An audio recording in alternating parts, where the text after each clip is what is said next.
Today, I am very excited to introduce Joost van Droonen. Considered the top academic in the video games industry, Joost teaches at NYU's Stern School of Business and is author of One Up, Creativity, Competition, and the Global Business of Video Games. Joost advises and invests in both publicly traded firms and startups in gaming. Previously, he was CEO of Super Data Research, a games data provider, which Nielsen acquired in 2018. He publishes a newsletter on gaming, tech, and entertainment called Super Joost Playlist. Please welcome Joost.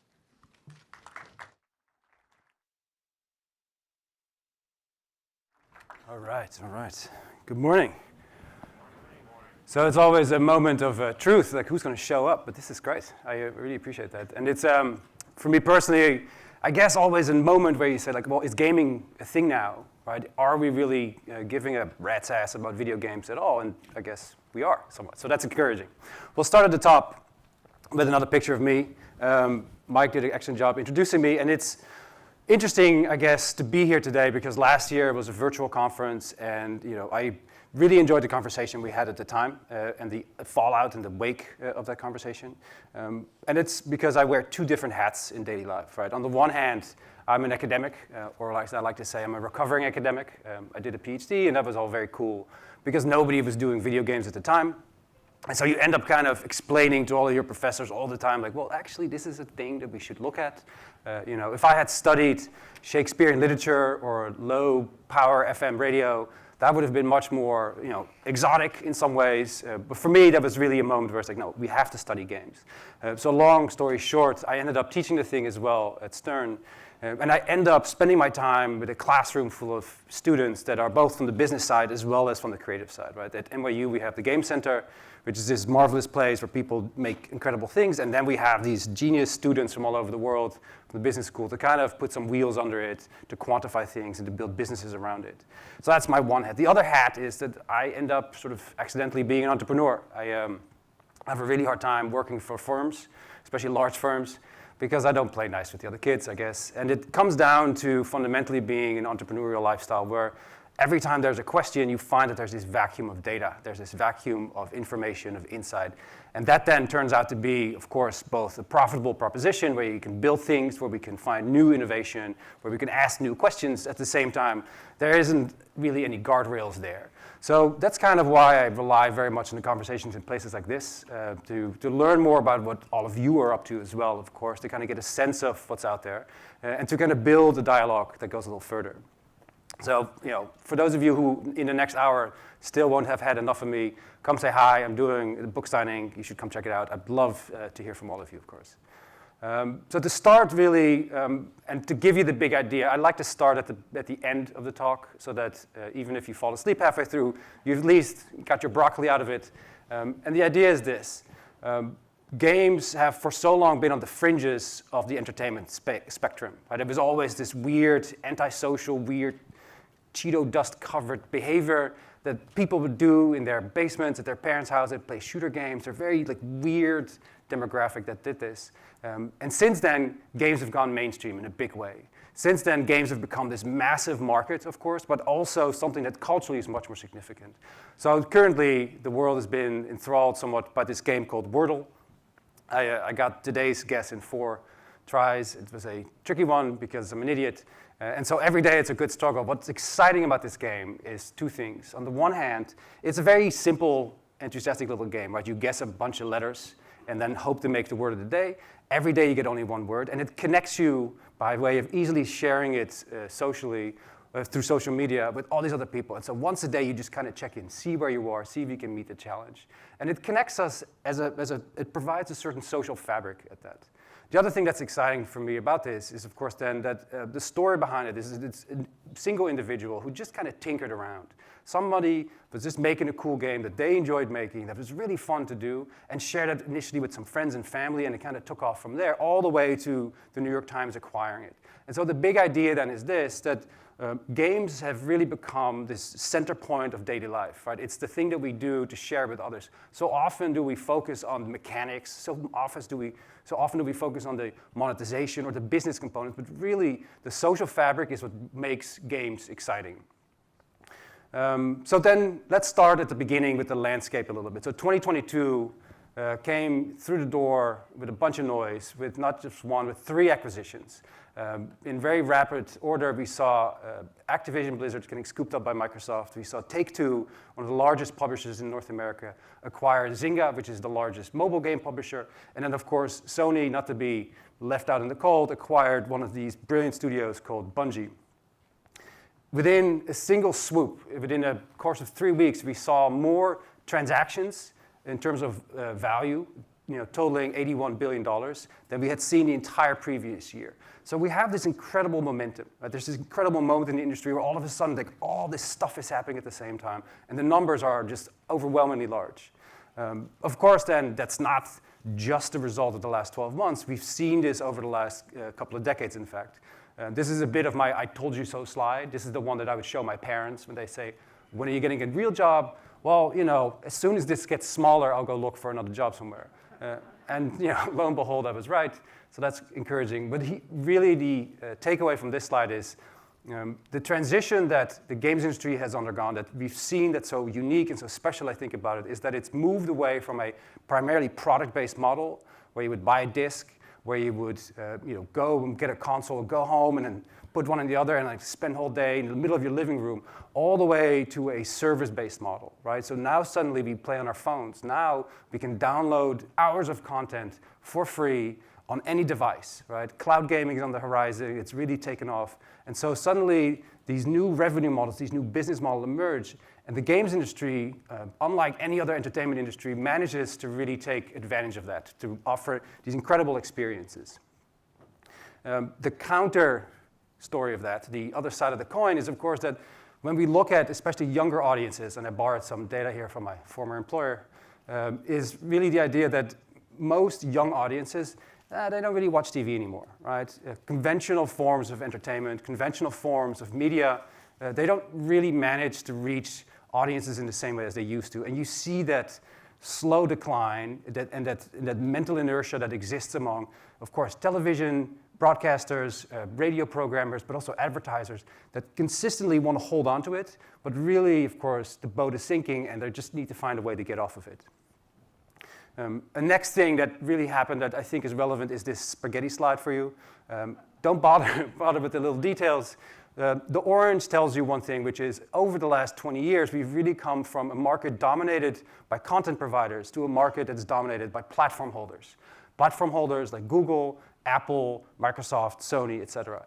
Those really large companies, they are the ones that negotiate the content relationship with a lot of the publishers, with a lot of the game makers out there, with the creative community, if you will. And that now has shifted, right? It used to just be 3. Today we have roughly, depending on how you cut it, you have about 10 different platforms that really run the show, that really govern the industry. So that is a really important thing to remember when we look towards the future of the industry, because they set the tone, right? Very different than before. And then, of course, finally, we have this emergence of novel revenue models. In this case, one of the relevant ones would be Game Pass for me. I'm a big fan of it in that for $10 you get all this content.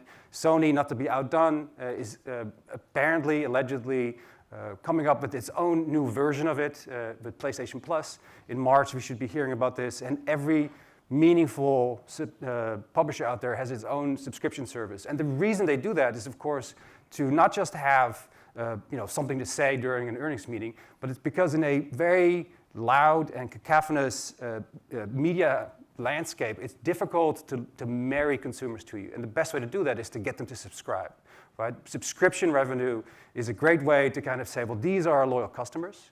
At the same time, it also alleviates a lot of the volatility that you historically see in a product model where you have a big launch at a big number. The subscription gives you regular recurrent revenue. It's a very, very easy way to make money in that sense, and it's much more, allows you to really plan for the future. So everybody's on board with this, but it gives customers a lot too.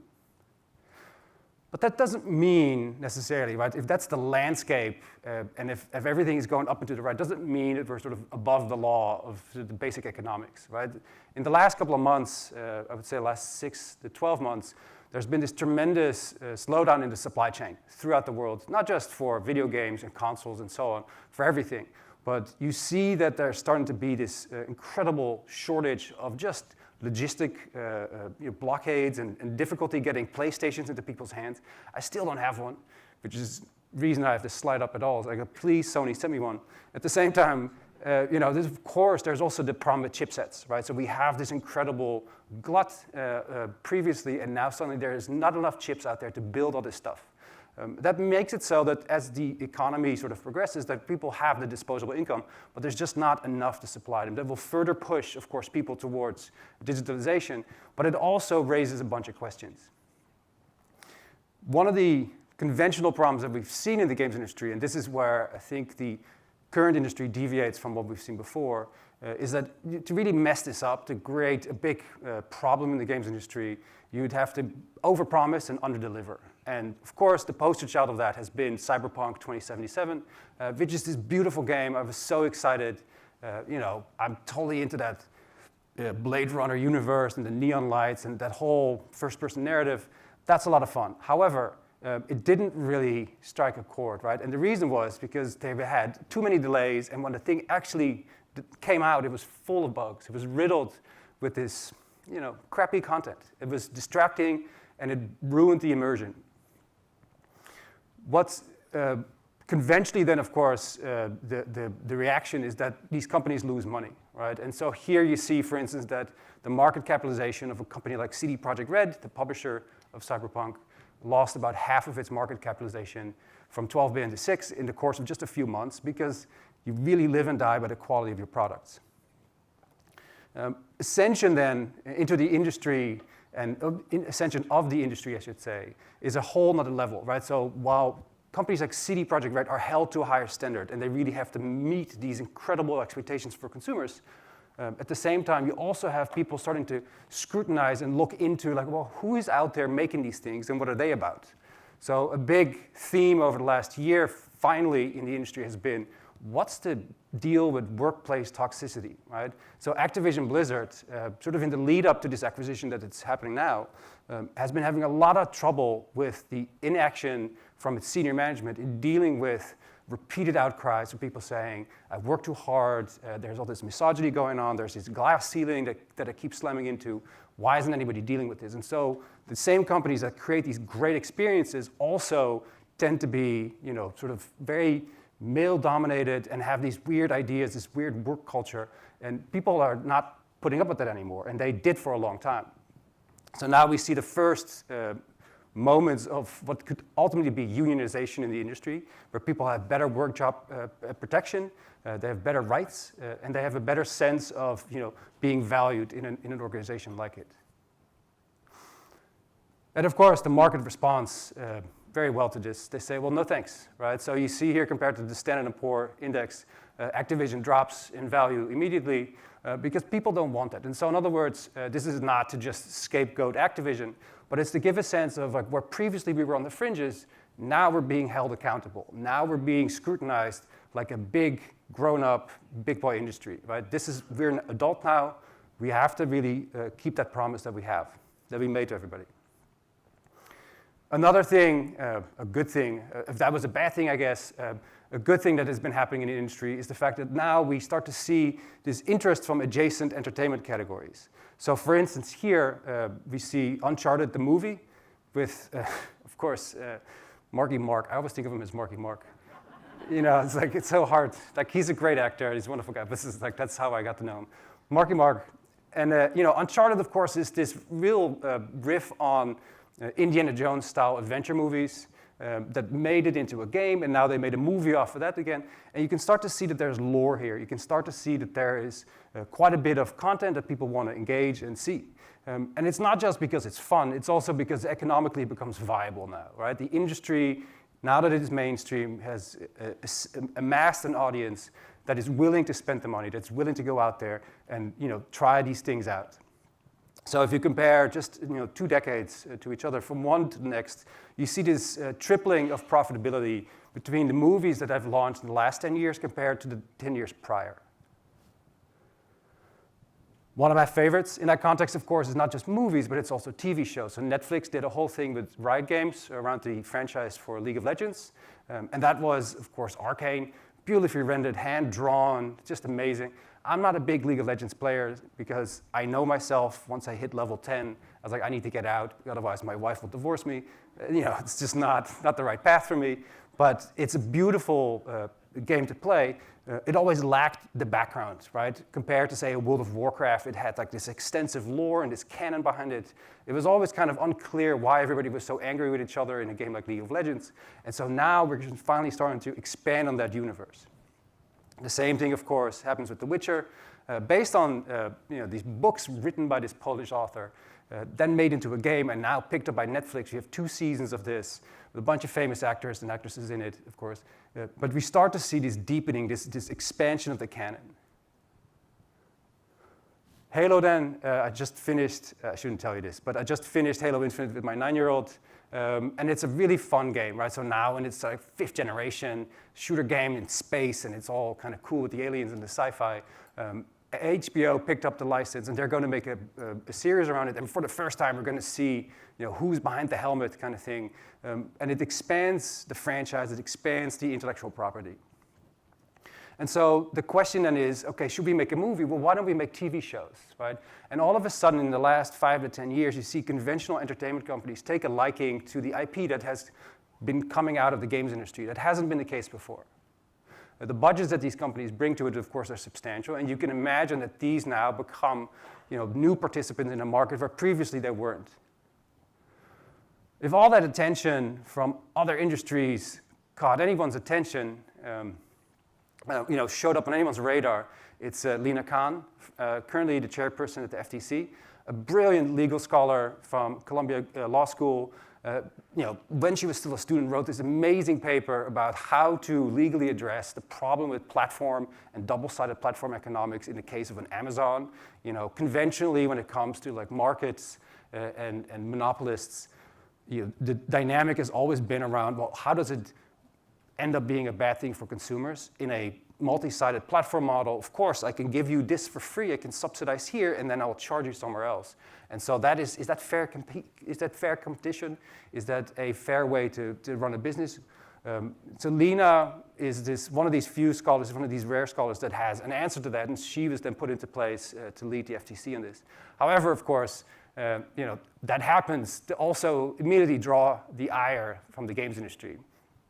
With the $70 billion acquisition of Activision, Microsoft, of course, creates a bunch of headlines, but also shoots itself a bit in the foot, because now all of a sudden, as a big tech firm, it is making an acquisition that's going to get them on the wrong side of the law, right? Is this going to negatively impact the business? Is this going to be resulting in anti-competitive behavior? Or is this something that we've seen before? Activision Blizzard, just to kind of give you a sense of it, is by far the largest acquisition Microsoft has done in years, even compared to Mojang, which of course was the Minecraft acquisition so many years ago. Vastly larger, even though that was a really important one for them. Sony follows, of course, here also with like a $3.6 billion acquisition. People are flush with capital. These companies are very, very wealthy, and they're trying to accumulate different bits and pieces to make their businesses stronger. But are they doing so, within sort of the regulatory framework? And so the wrath of Khan, will it come for them? It's a question that, of course, continues to be unanswered until she actually says something about it. But for now, what we can see is that there is indeed a sort of U-shaped trend when it comes to the top 4 market share companies, top 4 companies in terms of market share. Depending on the industry that you look at, whether it's console, PC, or mobile, they behave a little differently. Particularly console, which is a very expensive business to run. Of course, you have to make the devices, but also the products, the AAA productions are very costly. Because of that, you see much more concentration there. Is it at a level where regulators want to step in? Somewhat of a deregulator, I suppose, is Mr. Snoop Dogg. And his thing now is that he has entered recently into an arrangement with something called FaZe Clan. For those of you who don't know that, it's a esports media franchise, right? And so it's competitive gamers that then have built also an entire empire around it in terms of merchandise, live streaming, and all these other components of it. Snoop Dogg is, of course, bringing and lending his celebrity status to that universe to that business. And that results then in sort of these phenomenal things, right? We never had celebrity in the games industry on the same level as we have here. We've never seen this before where, there would be red carpet events. One of my friends who used to work on the Grand Theft Auto franchise, he would always sort of lament and he would say, well, there is no red carpet award show for the person who made the helicopter in Grand Theft Auto kind of really fly in a natural way. Right? That technically incredibly sophisticated and fantastic accomplishment, but no one's recognizing it in the same level as you see it in other industries. That's starting to shift now. Now we have celebrity culture, and of course then the valuations of these companies go up very quickly. You see here at the bottom sort of roughly the business that they're in. This company is valued at $1 billion, makes $38 million in revenue in 2020, and then tries to figure out like how to carve it up. My biggest concern is sort of that last one, metaverse / NFTs of $92 million. We'll see what that gets them. But so their version of this is to say, we're going to take what we have, we're going to take 5 years, build it bigger, and we're going to end up at this incredible valuation. That type of prospect didn't exist before, right? Which is not to say that they're wrong, it's just to say this is now something that people are willing to fund. And if celebrity culture is on the high end, where it's just famous people and they're having a good time with this, we also have, just average people, right? I see it starting to come in the behavior in Roblox of my own 9-year-old son.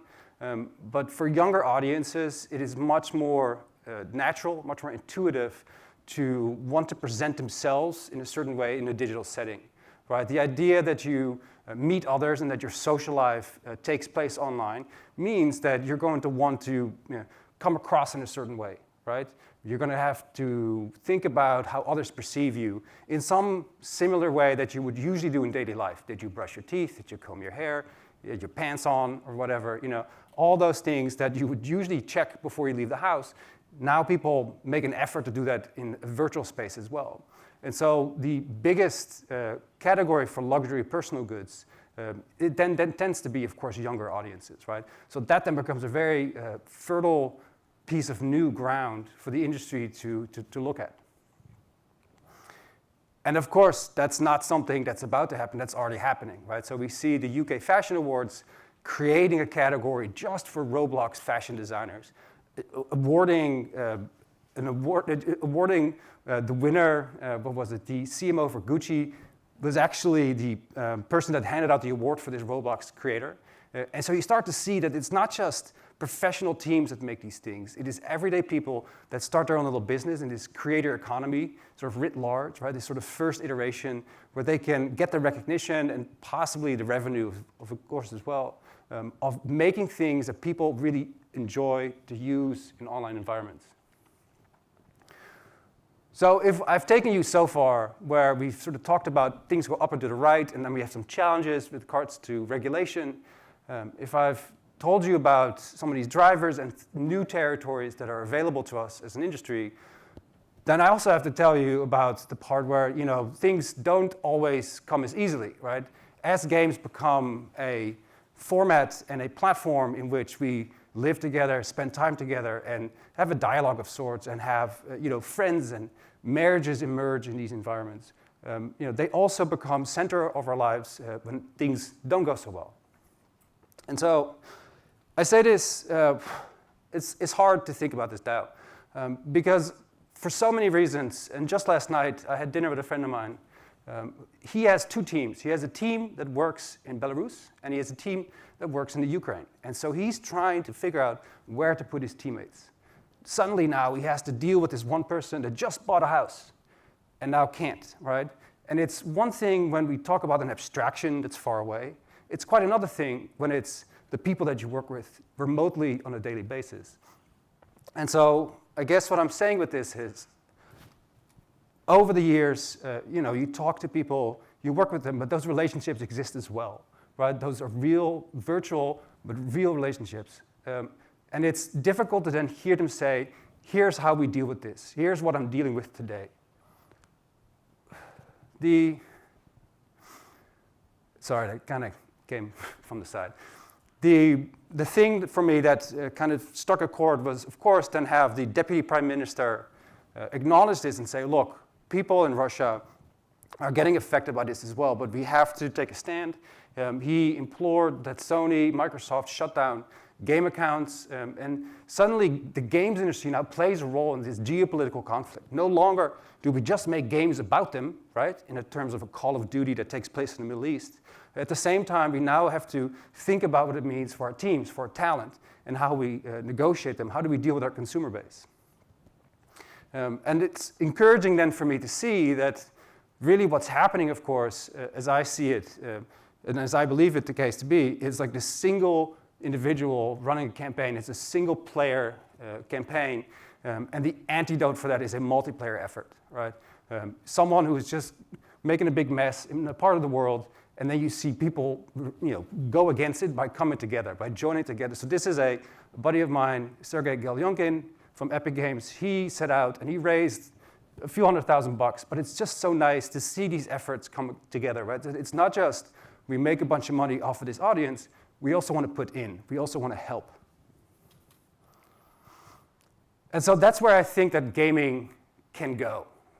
That's where I believe that gaming can really play a much bigger role. So in the same way that sports, and I say this as a Dutchman, growing up in the Netherlands, in this tightly packed part of Europe where we have Germany and France and the UK and everybody else with their, distinctly different cultural traits. Sports is this arena where we work out those tensions.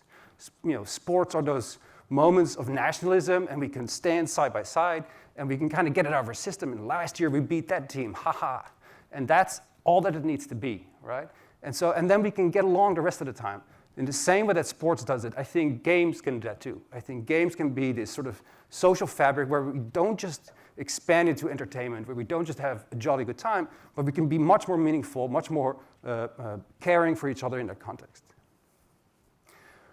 What it's up against, though, is the following, right? And so that sounds really nice. I want to believe in that world. I want to go to that world and, have some organic green tea and sit around and feel good about myself. What I really want to know, of course, is like what's going to challenge that.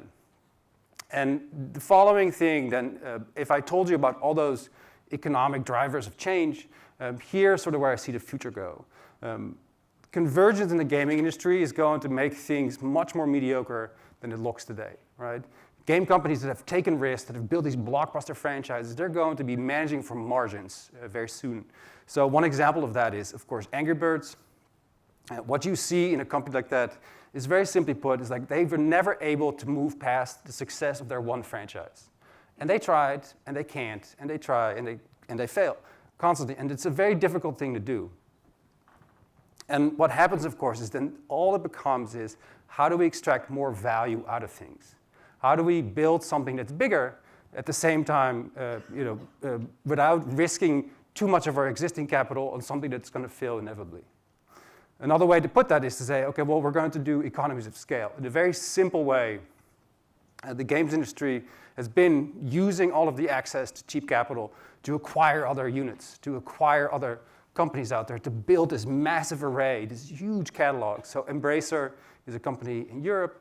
That's what they've been buying, half a dozen company a quarter over the last couple of quarters. And you start to see these like Frankenstein monsters with these huge catalogs. And you have to wonder, is that going to really lead to some broad array of amazing content? Or is that going to be just kind of things that we used to have cable TV with 1,200 channels and none of it is really watchable, but we have it? Is that the future? And so that's what happens on the publisher side, right? That sort of drive towards managing the margins.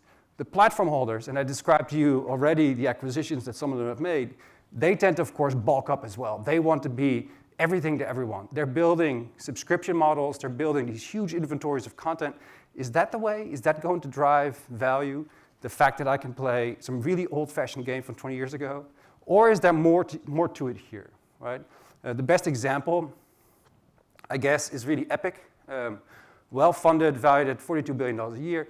They've been acquiring. They built their own flywheel, basically, right? They have all of these different assets, all of these different units, all of these divisions that combined come together as basically a universal digital platform where they have their Unreal Engine. They have, of course, things like House Party where you can chat. Now they also have a music marketplace.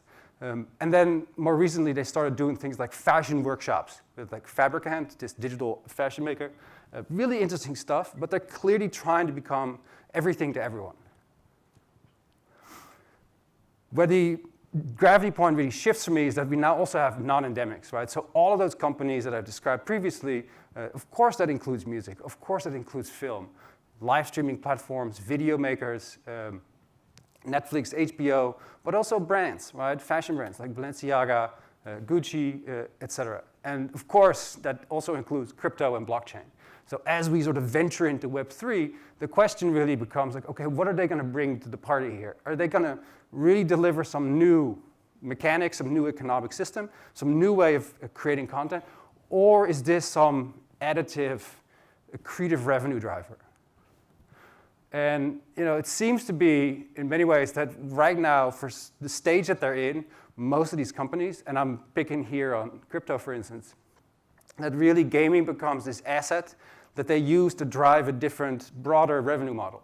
So over the last year, we've seen this incredible increase of deal value in crypto, where you just have millions of dollars available for anyone to build a game so that they can attach it and integrate it into a particular protocol because they want to get more people to create wallet ideas to do that. And of course, the fundamental thing around that is they want you to help transact the digital currency into actual fiat currency, right? And it's something that you can taste when you watch the Super Bowl. So for those of you who aren't familiar, the Super Bowl, of course, is a big annual football event in the US. During the halftime show, that's the most expensive time of the year when you can buy commercial TV ads, right? So the $6.5 million for 30 seconds. This year, they had about 20 of them somehow related to blockchain or crypto, right, in a single year. So out of nowhere, all of a sudden, the entire crypto business discovered this. And it's really a validation, or as I say, a purchased validation, rather than an actual moment of organically growing into the industry, in the same way that we saw that a few years ago when mobile game companies ran out of options to acquire new users, and then they just went and bought them also in the halftime show. And so did that work? Absolutely not. For all the money that was spent on it, the value of Bitcoin hasn't really moved at all, right? And so in other words, user adoption really requires something more than just a bunch of ads. And the reason, of course, is that so far, we still confront, when it comes to blockchain, a very distinct sense of highly centralized activity, right? 10% of the owners out there, of NFT owners, do most of the trades. Very few people actually hold them. Very few people hold anything of value. And they also don't make a lot of purchases. So that has to shift, right? In all of its, I say, campaigning for decentralization, it very much isn't. The Achilles heel to all this, right, is then, of course, like if we want gaming to be much more central to things, if we want to have genuine experiences and create these environments, the Achilles heel is really to go after talent. Talent, the people that work in the industry, those are the ones that really make the difference here. So for all the valuations, right, that you see, for instance, and again, I'm picking on crypto because it's an easy one. I believe in that future very much myself. In fact, I've invested in it.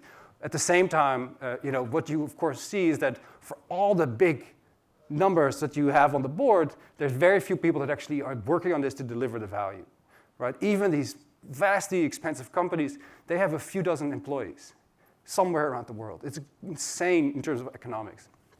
And of course, and that's exactly it. If you can build a meaningful team, if you can build a genuine team of people that can really deliver value, create great experiences, and make something worthwhile, that's the Achilles heel. That's how you can drive big change that the industry is capable of. And of course, switching over to someone else to pick on, when no midlife crisis is complete without unnecessarily rebranding something that was totally fine, And I say this as someone in his mid-40s, like, I know the deal. So I know where I'm at. And it's the idea, of course, that you would do something so bold because that's what makes it real. That's true innovation. By taking a page out of a whole new book and just going off the rails. And where is he going? Oh, he's so brilliant. We'll see. I have some skepticism around it, obviously. But this is the kind of energy that drives a lot of what's going on in the games. And it serves a different goal. So to make that tangible, I did some analysis on who owns the metaverse. If you look at my colleague at Makers Fund, Matthew Ball, he's that guy that writes about the metaverse, and he's quite brilliant in his own mind, in his own way, and I respect him very much as a sparring partner. And so he created an ETF, right, an exchange trade fund, where he listed all of the relevant companies that are participating in what could eventually become the metaverse. And it includes companies like NVIDIA and Microsoft and so on and so forth. If you look at the ownership structure of all of those companies, what you really end up with is, of course, a vast ocean of men owning the place. All right, so there's in pictures. We can also say it in numbers. The conventional banks, institutional fund managers, they're the ones that own shares in the companies that are allegedly building this new promise into the future. That sounds wild. That's a stretch for me, right? And so where I sit with this is that if we can't figure out a way to really take some of this technology, to take this effort and to create a new space for ourselves, a new place where we have this momentum in the industry, then we haven't really succeeded at all. My name is Joost. Thank you for your time.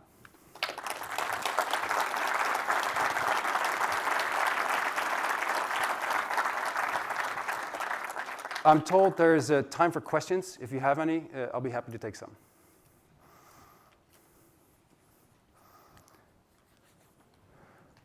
Let's do the humans in the room first.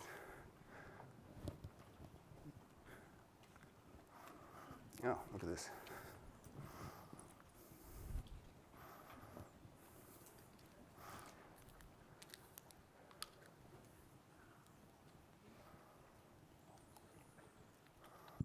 Hi, my name is Bruno. I'm from Jodacom, and the advertising agency in Brazil. Hi. So my question is, actually I have two questions from two different subjects. But the first question is, you're talking about NFTs and blockchains at all. Some people compare these ads in the Super Bowl of blockchains and NFTs and Binance, just like the www crash in the 90s. Mm-hmm. And okay, so suddenly there's a lot of other companies saying that Bitcoin is the future and NFTs are the future. Just like in the 90s, everything crashed, all the www huge sites crashed. So my question is, do you really think that NFTs could be the future of gaming as it is?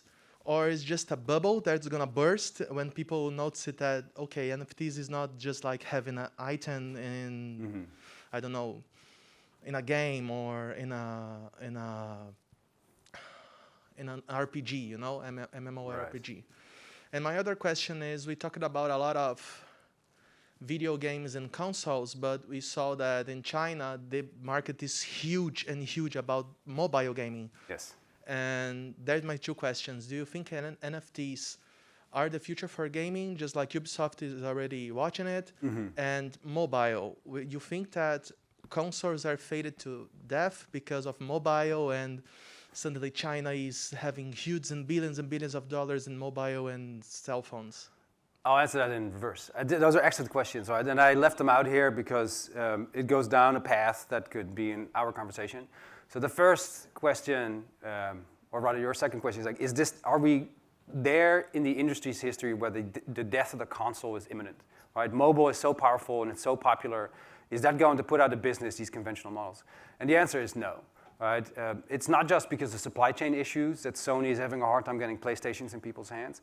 It is also because, people really like to have a tricked out, beefed up console in their house. Right, and so if you look at the numbers, they've never sold more PlayStation units in the first year of a launch than they've ever done in their history. Same thing with the Xbox. It's by far the most successful console launch. In fact, Nintendo Switch as well. It what? Nintendo Switch as well. They are selling. Nintendo Switch as well. So those are 3 consoles currently, and they're selling like hotcakes. The economics are also very different, and where conventionally every quarter after the launch of a new piece of hardware, these companies would go into the red and then have to kind of wait it out before they become cash flow positive. That now has changed too. They've broken the cycle because they rely more on digital services, right? They're able to offset the incredible physical expense by having digital services. So for that reason, the death of the console, we've been talking about it for 20 years, it's not going to happen. Perhaps some of my sell-side analyst friends will disagree, but whatever, they don't know anything. It's like the numbers speak for themselves. The first question you had about blockchain being a bubble, absolutely, right? If you see the valuations alone, it's like, this is insane. The promise here is, of course, that we have this future of disrupting the banking system. And I believe that, you know, a universal trustless digital ledger will absolutely uproot a lot of these existing monolithic businesses that rely on having a proprietary system that is inefficient by design. Something like Swift codes, are you kidding me? It's like smoke signals, right? It's like there's no crappier way to send money around the world. But that's how the world sits today, right? And so there's going to be this push into it. And part of the narrative is, of course, you see all the weaknesses. I totally subscribe to the weaknesses in blockchain currently because it is very centralized and it is really an infant type of technology. But it's also something that kind of brings a sense of hope, right? It's something like, well, can we at least have a conversation about doing stuff better? In the same way that perhaps adjacent to this for me is things like VR, right? VR is this technology that was always in the future, and now it's starting to actually materialize. That one, I think, is a bit of a head fake, because if it was going to be big, well, soon we get to that moment where we can say if this was going to be disruptive and revolutionary, then it would have been by now, because we've been waiting 30 years for it, right? Yeah. So in that case, I'm kind of more skeptical with blockchain. I think, yes, we're going through a bubble, and it's going to be much more popular than it is today. Fine, thank you. Sure. Hi there, Barry. Thanks so much for sharing your knowledge with everybody and all the work you put in. My question is about where you think tokenomics will go in gaming. Any concerns you have with it, anything that excites you about it? Axie Infinity, Wolfgame, any of these sorts of things. Right. Curious about. That's a really good question. So tokenomics, in the sense that we would have a system of in-game currency that translate and transfer to real world currency smoothly and efficiently. That is a very pervasive, very elusive system, right? It's something that we've tried before, in that most multiplayer online games will have their own in-game tokens, but they're not transferable outside the game. And so to jump the fence like that is going to be wildly opposite from the interests of large publishers, because they want you to stay in a little walled garden. This is our playground. We want you to stay in our pool. Once you open it up, it's very difficult. So I don't think it's going to be the Activisions and the EAs of the world that are going to invent that system, even though they have the millions of players.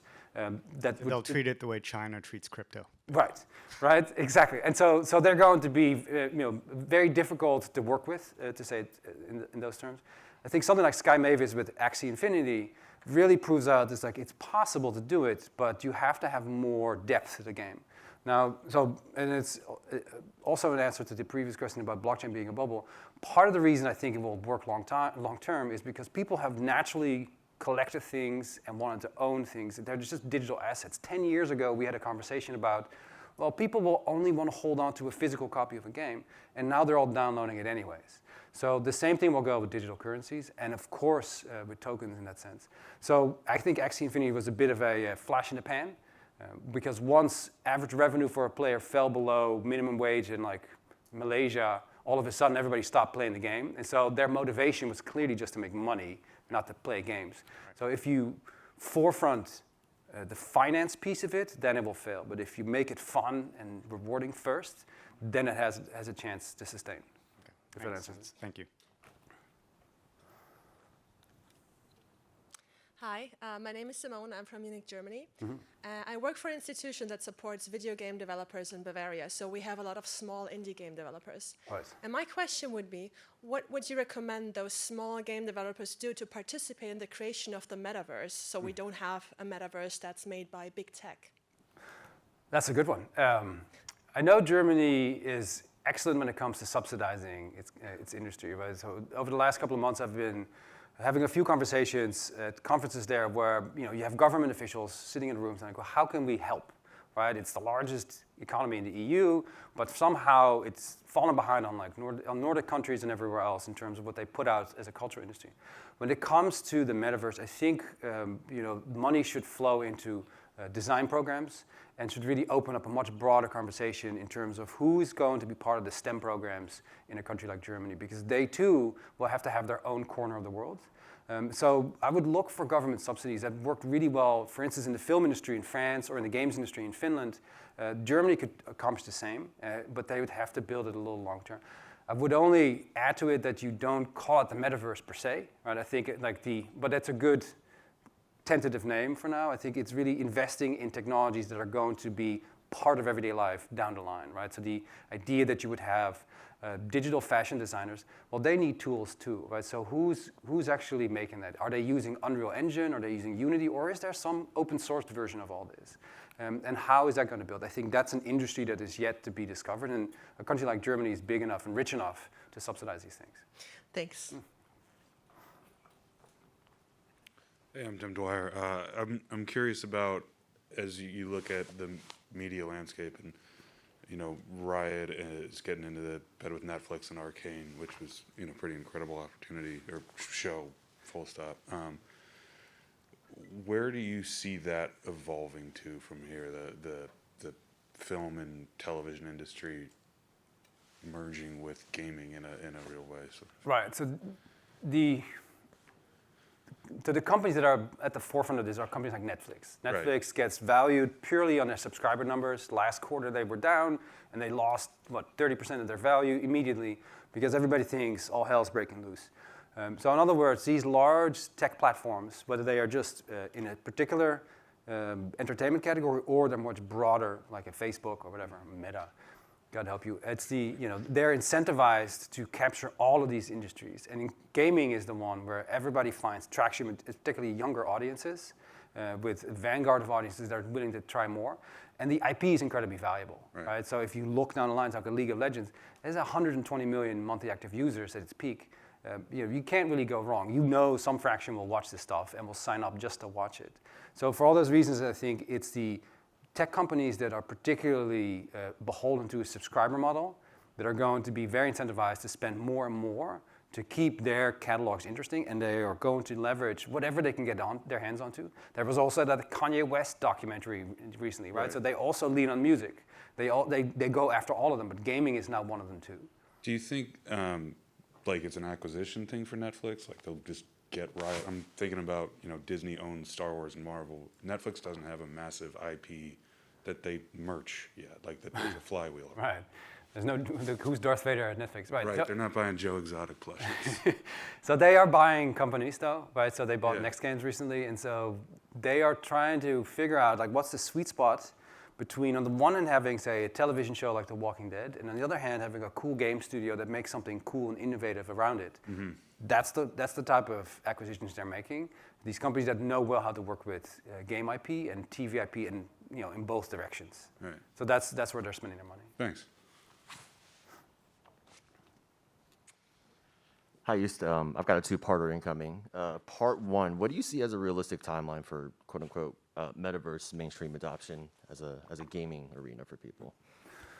Oh, the adoption of the metaverse, I think that's this big reason why everybody is so excited about it. It's like that started 15 years ago, right? I mean, seeing my kids during the pandemic playing Roblox and having birthday parties in Roblox, that's the metaverse right there, right? It's this sort of virtual, this elastic universe where we can exchange ideas, we can talk, we can hang out, play games. That already exists. So I think what they're all trying to say is we're going to harvest this creative energy, but it's been around for a long time. I remember when I first moved to the US, I would play Counter-Strike with my brother back in Amsterdam. Because what are you going to do? Sit on the phone? You don't talk to your brother for 3 hours, but you'll play a bunch of rounds in a game with him. So I think that it's already been here. I think that they have some glossy sci-fi version of this, some Star Trek universe holodeck version of it, I guess. Mm-hmm. I think that is a naive idea, but the adoption is already underway. They're just trying to figure out how to not make it seem like they're the sort of, the uncool kids showing up at the cool kids party. Right, so you think it's more so just an evolution of what we have today? Absolutely, it will build on what's already here because that's what consumers are used to, right? It's Mark Zuckerberg can fund whatever he wants, but if consumers don't know it, they're going to say, "Look, I'm out of here. I don't want to wait for this to catch up to me. I'm totally happy talking to my friends in this rinky-dink online universe that I'm already part of." Okay, thanks. And part two, last question for me. With these recent huge acquisitions, how do you see that impacting video game development from both an end user perspective and a product perspective? That's a good one. So large companies, they tend to not be super innovative. So when you have a smaller studio, a smaller publisher, they're incentivized to constantly push out new IP. The second they get acquired, they of course benefit from the efficiencies a large company brings them. At the same time, you end up with them saying like, well, this project is half-baked. We're going to just freeze that for now. They're going to take fewer shots on goal because it's a giant platform that owns 50 studios, right? So the acquisitions from the product side will be less innovative down the line, which creates a huge opportunity for small and newcomers to kind of get into the space. But for now, you see that sort of settling in the industry where you're going to have Game Pass, you're going to have PlayStation Now, for instance, and they're going to have all the cool IP, and then there's going to be new IP that has to bloom somewhere else. But it's not going to come from the big guys. Gotcha. Thank you. Thank you. Hi, my name is Darren. I work for an advertising agency. I'm a media strategist and planner. And so I've got a question. You touched on esports.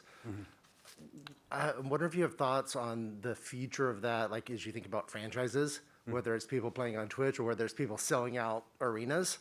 Is that going to ever grow mainstream and continue to be kind of more of a fabric of like TV viewing or just a in-game experience? I like that. So I'm biased. So the clear answer to me is absolutely. Right? And I say this because I live in Brooklyn, 2 blocks from the Barclays Center.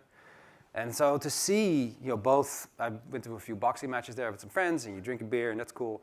And then to watch during the day 5,000 people come together with their friends and their family or whatever to see a bunch of people play a video game. But to finally get to publicly celebrate and enjoy the thing that they like so much at home, to do that with their friends, I think that's a very pervasive and I say a very, very tempting thing for people to be participating in. In other words, that generation does this because in the same way that you go to a musical concert, like you're there for the music, but you already know the song. Like it's not like you're learning about the song for the first time. You're there to share it with 5,000 other people, right? And that's part of sports events and esports events as well. So I think that is sort of the basis on which then, okay, we just have to figure out the model, right? Like who are the celebrities, who are the tastemakers in that space? And how do brands find a way into it? So my time at Nielsen, I spent a lot of time talking to brands, explaining them. 3 years ago, I was like, it's a big deal. And they're like, it's so weird, we don't understand. No, it's a big deal. And they finally kind of start to come around to it. The problem is methodological in that there is no measurement in terms of how effective is this. And the industry is working on that. And then there is also, of course, like, well, how do you see that conversation go internally? Most of the time, it's like some middle management person, some young, whippersnapper that has this brilliant idea that has to sell it to his boss's boss, who is 3 days from retirement and goes, I'm not breaking anything. I'm not risking the boat on the way out. And so there's this mental inertia with a lot of brands that just don't see the value because it's too risky for them on paper. But it is a missed opportunity if they don't do it. So I'm very bullish on it, and I think it's going to be huge. Thank you. Appreciate it. Sure. Hi, Joost. My name is Kaushik. I have a question about basically work culture in the video game industry. You touched on it a little bit, but I'm curious to hear if you think there's some underlying reason why there's so many negative headlines about toxic work culture, misogyny, harassment coming out of the video game industry in particular, and if you think growing up, as you alluded to, is a matter of being acquired by these bigger tech players, or if it's unionization, or in what direction you see this trend going. Right. So the reason is that the games industry in particular has been sort of a bad actor in that sense, is that unlike other entertainment and production industries, they don't have any union. Right? So people work 100 hours a week to get crunch time done, to deliver on time. There's one title that has to ship right now, right? And so in other words, like as agreements flow through the value chain, when the publisher promises a retailer they're going to ship 1 million units of a game, that means that everybody in the studio has to work overtime to get it out on time. Part of that is just how things have always been, and because it was a fringe industry, nobody cared, nobody bothered to look, and so those people were just screwed, to put it frankly. But I think over time, now that it's bigger, they're held to a higher standard. Also, because it's become increasingly digital now, digitalization allows you to do patches, allows you to do a service model that gives you extensions, right? And so instead of launching 10 levels, you can launch 3, work on those as you go to make sure that when you do send them out, they're actually done, as opposed to what Cyberpunk did is just give you this half-baked thing of the piece of software. So I think it's part just timing and popularization that's made a difference here. Hopefully there will be some job protection, some job security for those people that are doing all this work, because it's time. Like it's just like it's infathomable to me that you don't promise your workers basic healthcare benefits and hours, and that you would work them like that just to get it out the door. Thank you. Hey, East. Obviously, you talked a lot about gaming as business strategy, but I was wondering what your view on gaming as more of a business tactic. So the obvious example being Apple Arcade. What your view is on that, and whether you see that as a growing trend, where it's not the core driver of an organisation, but they might have it as a way of making a subscription model stickier or customer base broader. So that I think. When I opened with the New York Times acquiring Wordle, I think that's a good example of it, right? Yeah. Effectively, that's a user acquisition strategy. Come, maybe subscribe to the New York Times, but here we have this cool game that you can play, and every day you're reminded of the fact that we exist. So I think that's a really good example. It's a very elegant way, and they stated that they spent low 7 figures on it, so like $1 million or $2 million, let's say. That's really effective application of marketing dollars, right? And that is then immediately also, I think, the difference. If your budget comes from the IP people, from the bucket that says we need to make revenue, it's a very different assignment tactically than when you say it's marketing. Because marketing spends it on billboards and everywhere else. You want to build a game, that's cool, we can do that, right? And they have in the past. Burger King did like a 3-piece on the Xbox in 2005, and it was basically this sort of racing game and this other stuff. So then it's branded a certain way, and that kind of works, but you're just spending marketing dollars to get some eyeballs on it and extend the brand. It's a very different proposition when you say, I have to make a living off of selling this game. And so I think it's feasible now because there's enough of an audience there, and there's enough people looking at the sort of hyper-casual game mechanics, like quick, instant games that you can play, that would be meaningful if you integrate them in an elegant way. Great, thank you. Good sneakers, by the way. Thank you. I have a really quick question. What's your favorite game in the past 5-10 years, and why? Oh yes, that one. So I told you about League of Legends, and also that it's sort of like, it couldn't be. It was a marriage that was impossible from the jump.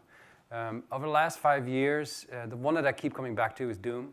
Doom Eternal is really by far, it's a little bit similar to, like, say, Zelda. So Zelda I played when I was a little kid, and that was fun. And then it grew up with me, right? So Zelda Breath of the Wild is this amazing game, and it has matured. The franchise matured in the same way I like to think I matured over the years. It's debatable, but that was a good sort of parallel. Doom as a franchise was the same. Like, that was this gritty game on the edges, and that you're not supposed to play, and like your parents would see it and like, oh, I can't have that. And now it's this full-fledged, it's beautiful, and like the game mechanics are so refined.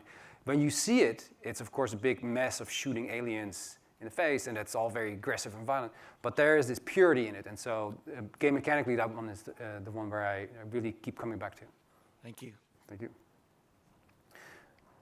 All right, I'm gonna cut you all loose. Thank you for coming. I really appreciate it. Just be in touch. Thank you.